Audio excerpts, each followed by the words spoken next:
Mr.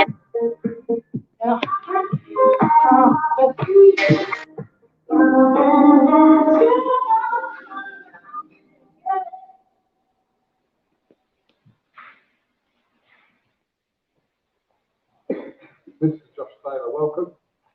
Thanks very much. To the new flagship store of Sports Direct here in Oxford Street. You feeling it? Yeah, it's a beauty. It's a peach, and I like seeing my face on the screen. You know, the face on the screen and the highlights of the fight there. It's a class, but no, this is a great store, and you know, I'm looking forward to getting in amongst it and see what I can pick out. Sure, they'll give you a few free stuff. Yeah. Josh, let's talk about your partnership first of all with Everlast, an iconic brand like Everlast. Great to see them back in boxing and making a real statement in the sport, signing fighters almost weekly. And you're one of those fighters, but Everlast to be back in boxing in this kind of way is a great thing for the sport. Yeah, I think it's a great thing. You know, Everlast is as I said many times, Everlast is the biggest brand in boxing. You know, biggest and best brand in boxing.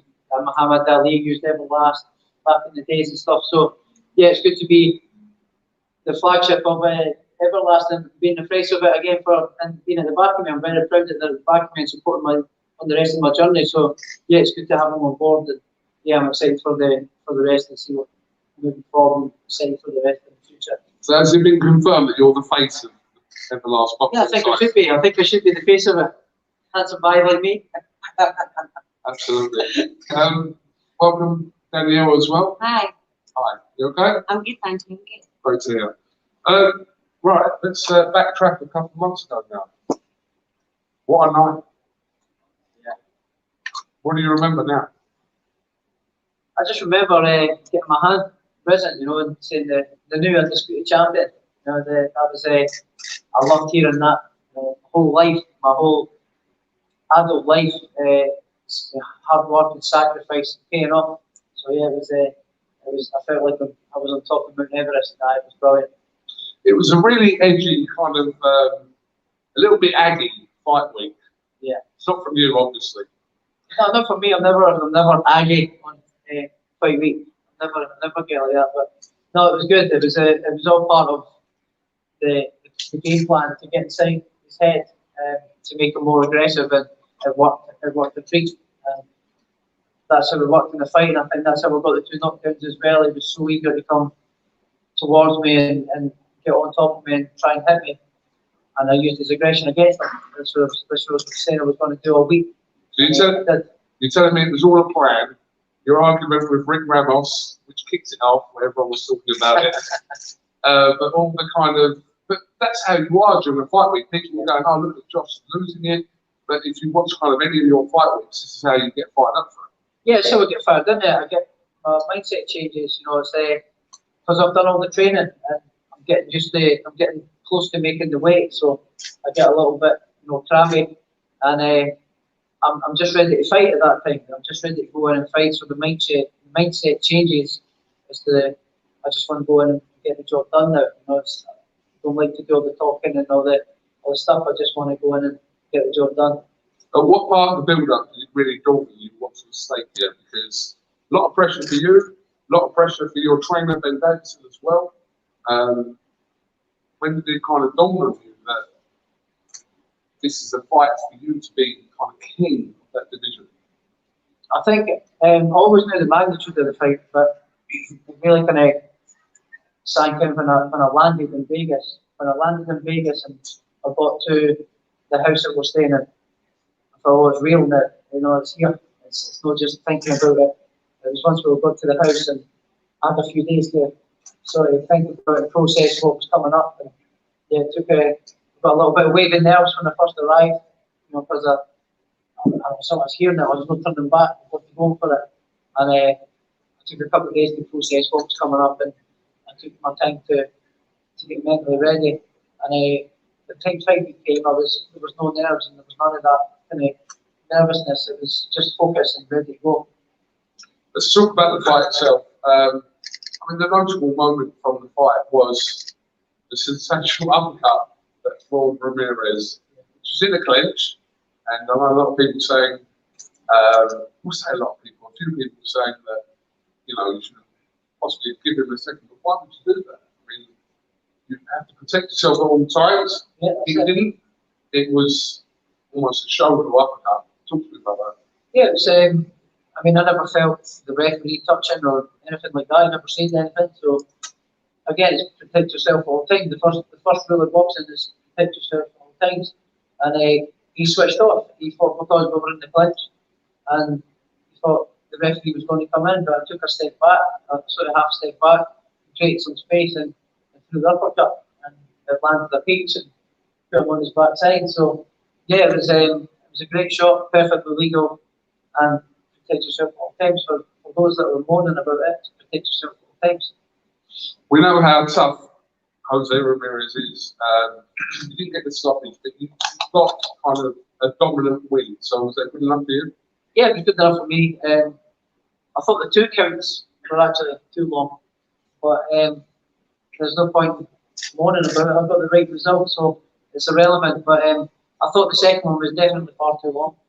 But it was fine. We moved on and we got the fight done and we got the right result. So yeah, it was irrelevant what if I got the knockout or not. But I thought I was the clear winner.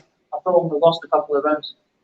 In just 18 fights, you've accomplished an undisputed tag that not many fighters of this generation accomplish. So that allowed you to accomplish that in a very short amount of fights. What does that mean to you?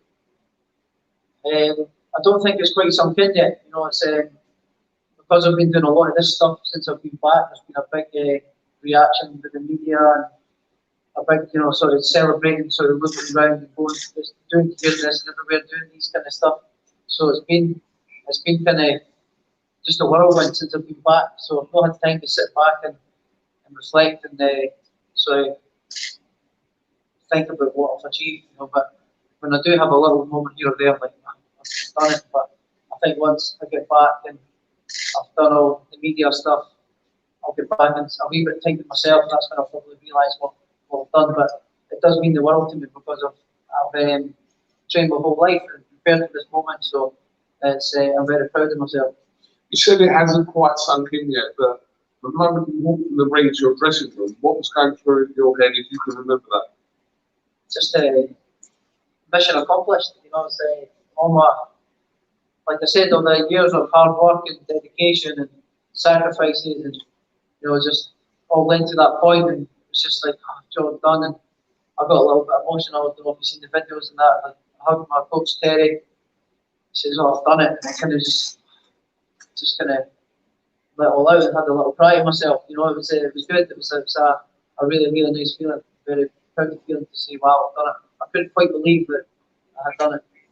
There's not been too much footage of your post-fight celebrations. Is there a reason for that?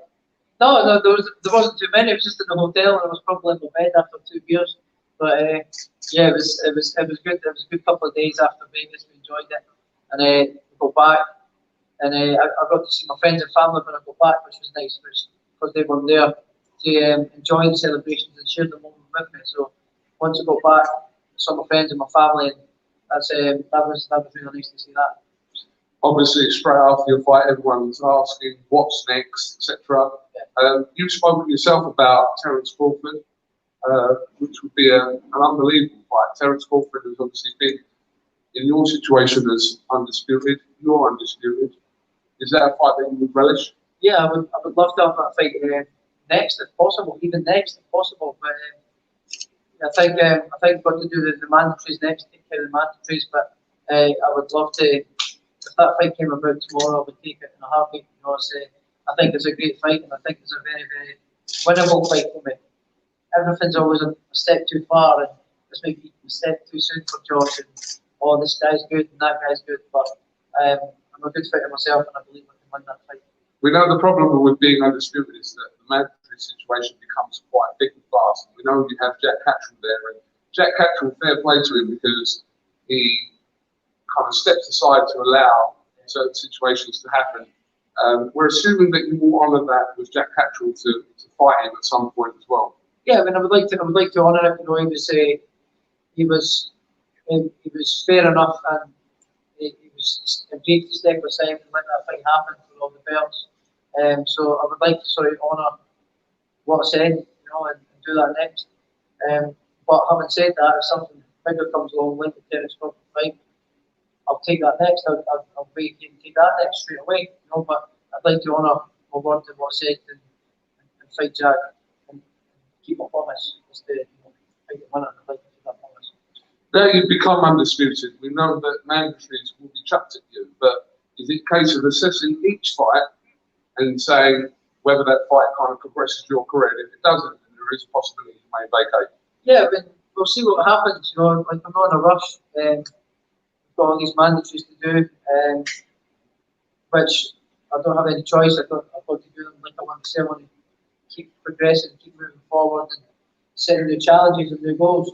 So I would like to sort of maybe just keep belts and move up and challenge myself another way. But there's also big fights in this division as well that can happen. So we'll just take it as it comes and see what happens.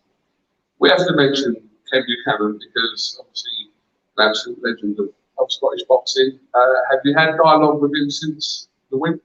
Well, he's actually coming down to my house when I get back on Sunday. So Saturday, yeah. He's coming down on Saturday.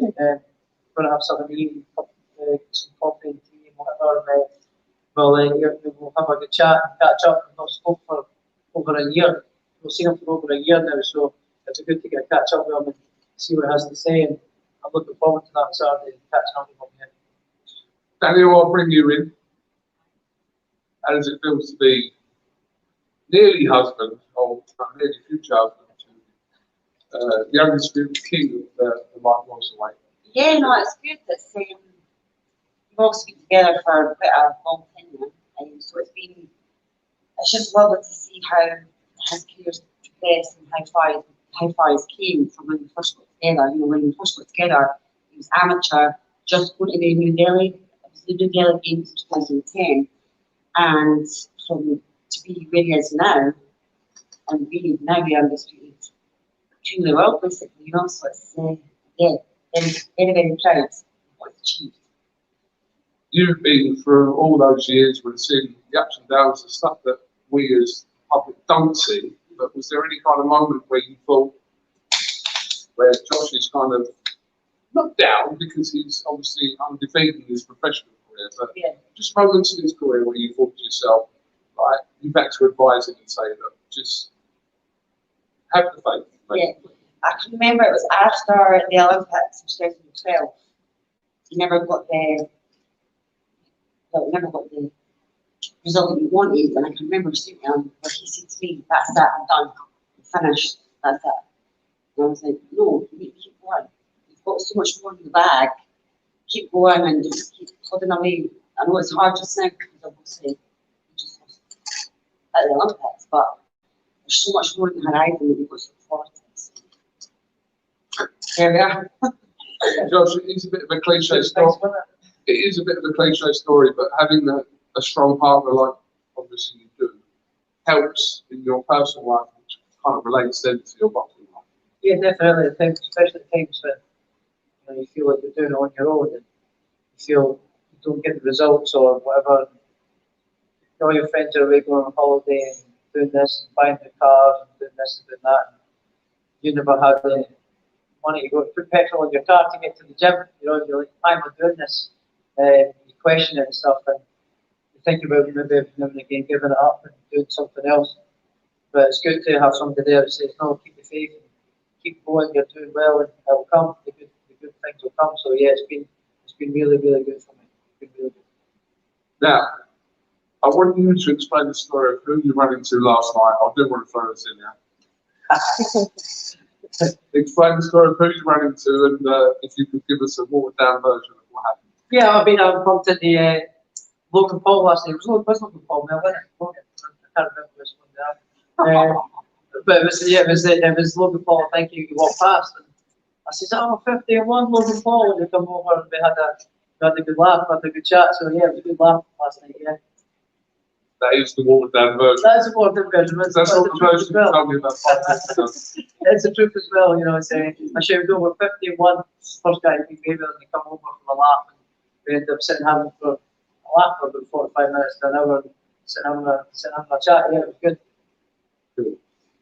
We're going to open the floor now for any questions to Josh Taylor or to Danielle. Does anyone want to kick us off?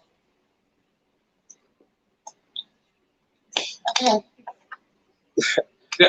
So the fight between you and Jose Ramirez is quite iconic and historic. Were you disappointed with the lack of promotion Top Rank done for the fight before? No, I thought Top Rank did, when I was in America, it felt like the fight was huge. The Top Rank did a great job at promoting the fight and making it feel like a big deal, like it was. You know, we were doing this, that, and going to other things and press conferences and doing the little sort of mini documentaries and all that sort of stuff. So yeah, it was pretty good. It was pretty big. It felt pretty big over in America. I don't know how it felt here, but it felt pretty big over in America. Yes. I just want to add to this because you made your comments clear about the lack of kind of major UK broadcasters. Shout out to Fight TV that actually showed it. But you made your comments clear about that. I think that was almost overemphasised when people were kind of talking about that situation. Well, I just don't know what the whole thing was about. Because I was involved in the fight, I didn't know what was happening back home, you know. But I was expecting, you know, a big TV broadcast that would have picked it up over here, given the magnitude of the fight.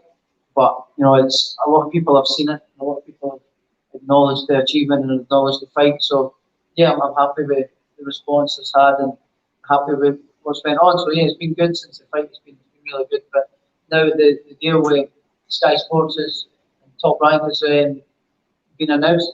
My fight will be shown on Sky Sports now, so yeah, it'll be good. Many more people will get to see it. People who didn't get to see it will now be able to get to see it. Absolutely.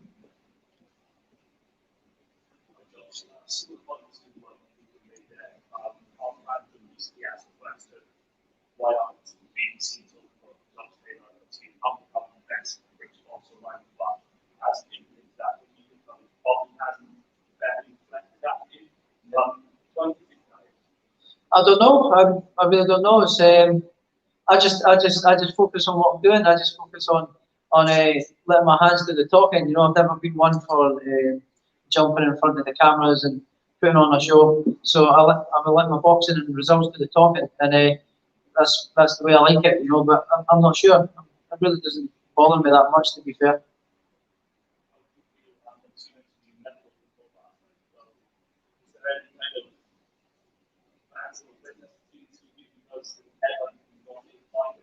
No, nothing at all. Nothing at all. You know, Logan Paul's a very good businessman, a very clever man. He's done very well for himself. So yeah, good. Just fair play to him. Fair play to him. Yeah, fair play to him. Yeah. Come back to you. Yeah. So after watching the fight, there was a clear bias towards Jose Ramirez from the referee and the judge. And do you feel like you should maybe fight most of your fights in the UK, especially your big one, if there's going to be a bias towards an American fighter? No, that always kind of happens. It's boxing, things like that. Things like that happen. You know, the home fighter does get a little bit of an advantage. Although I thought I had a lot of advantage there. Everything was in his favour, except from who came out to the ring last. You know, that was everything was in his favour. You know, it's you expect that when you're the away fighter, and I always said I'm not going to leave it to the judges. I got the right result, so that's all that matters at the end of the day. That's all that matters. Fair enough. Just aside from boxing, I'm sure you watched England Scotland. England lucky to get a point in the end. What do you make of Scotland? I thought they were very well. I thought we were unlucky not to get the 3 points. You know, I thought we did brilliant. You know, so they should be proud of themselves, and they're proving to be a strong side. Although we have to win tonight. And I think we can't win, we won't win. So yeah, they've done well, they played well.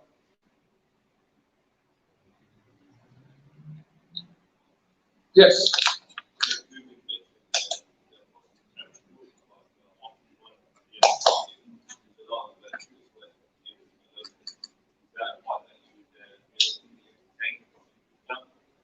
If it comes up to 140, yeah, then no problem. It's just whatever's happened with me and my team at the time and what I feel what's right for me. You know, if that came about, and I think that's the thing to do, what's the thing to happen, that's what we'll do.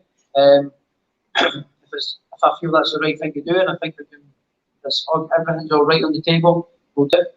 But at this moment in time, I'm looking to do other things, you know, sort of do my mandatories and then move up to 147 and chase big fights up there and set new goals and new targets. That's what I'll be looking to do. But if it comes around and them things don't happen, then why not? And everything's right, why not? Josh, let me just ask you, do you feel like you've completed that division now? Yeah, I do. Yeah, there's nothing else to prove, and I've beaten all the top contenders on the way as well. I've beaten unbeaten fighter after unbeaten fighter on the way to get here, so I don't feel I've got any proving left to do at this weight category. You know, I've beaten the best on the way up, so yeah, I feel like there's nothing left to prove at 140.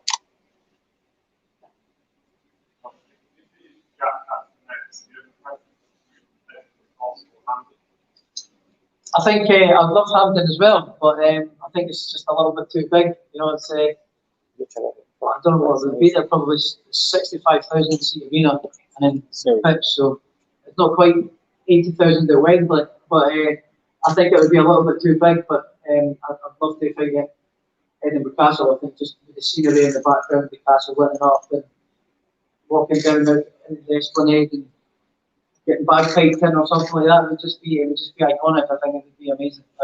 Definitely an event, once in a lifetime event. You talk about mandatories, Josh. Aside from Jet Petrol, you look like Lewis Rickson is going to be other mandatories, but you suffered a loss to Paramount Ponce. I think I saw you on social media after that with something like easy work. Yeah. What do you think of Paramount Ponce? Well, he came forward and done the job, done well, but for me, he just looked very wild and wide open and open for shots, you know, like sort of windmilling at times. But he got the job and done it well. But I just think I feel unbeatable at the minute as well. I feel no matter this, I feel at the minute I feel unbeatable. So I just think anybody that challenges me at the minute, it's not got a chance. I feel I'm on top of the world and I'm on great form. I'm just getting better and better. I feel like I'm just getting better and better all the time. I thought it would have got through the fight, yeah. But to be fair to Ponce, he did well. He did well, and he had him with good shots and he got the job done and got him out of there. So you've got to give credit where it's due, you know. So I thought Richard was going to go through, but obviously never. It's boxing after all. You never know. There's always that uncertainty of what's going to happen. Josh, you responded to a tweet from Tom Gray from the Ring magazine about Gervonta Davis's fight for the WBA, which obviously we know is the regular title. I mean, what's your thoughts on the fact that that fight's kind of being sanctioned with that belt when we all know that you have all the belts? It's been touted as a world title belt, a world title fight, but it's not. There's only one champion in 140 in the 140 division, and that's myself. You know, I've got all the belts. How can there be a world championship belt in 140 division while I'm sitting on these here? And I think that's what's wrong with the sport today. There's too many belts and too many champions in weight categories. It's diluting the sport. I get why fighters want to do it, and because it gives them a ranking and it gives them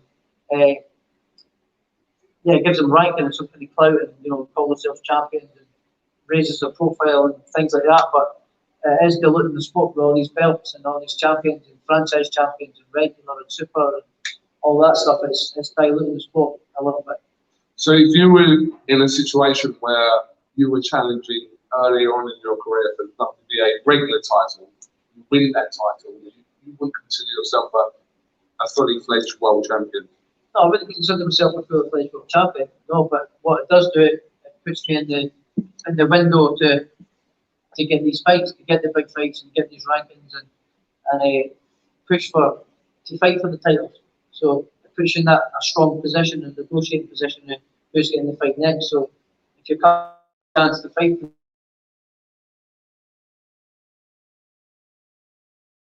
sanctioning bodies coming away with all these belts and titles, there's too much. just before we go back to the floor, your management company, MTK, have obviously played a huge part over the years in your career. So what credit do you give them to where kind of you've achieved your levels now? Oh, they've been brilliant. You know, it's taken all my worries and stresses away from me. You know, and just purely focus on the boxing, and everything they've promised, they've delivered and more. So I want to thank them, take this opportunity to thank them. They've been nothing but brilliant for me. And the old saying, the happy fighter is a dangerous fighter. You know, I've never been so happy and enjoyed what I'm doing so much in my career. You know, and it's telling them the results and in the gym and things like that. I'm just happy. So I just want to say thank you very much to MTK for doing a great job and taking my career and making it brilliant. So yeah, it's been great since I've signed up with them. Yes. So spot the choice in the boxing world, let's say it's safe, Woodley, Justin, come back, works on SK, Anderson Silva, shot the one, Yeah. For yourself, what's the negatives? Do you see it's more merrier? I think it distracts from seeing.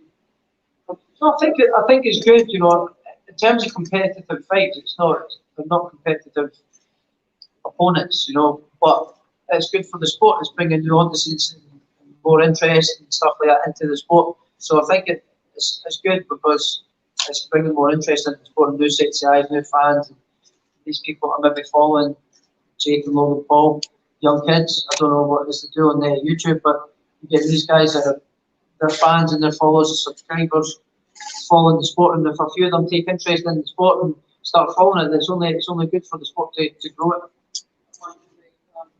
So Instagram spent time at the CPI.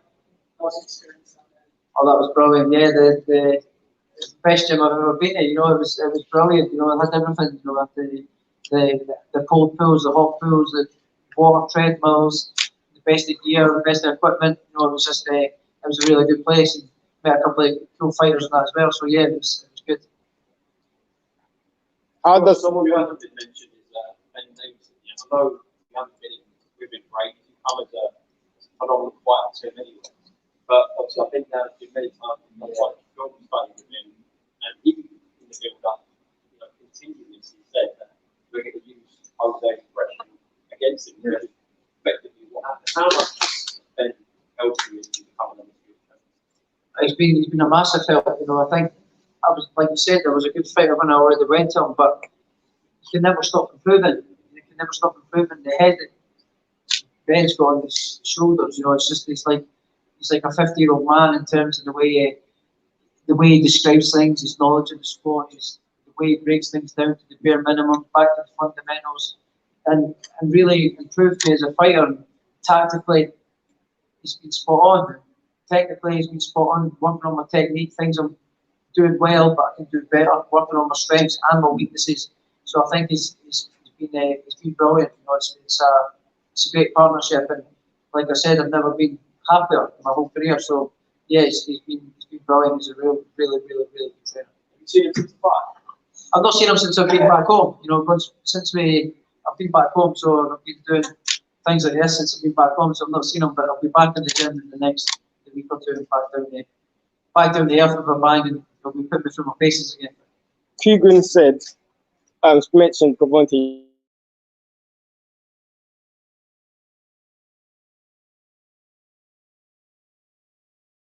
How does that fight go?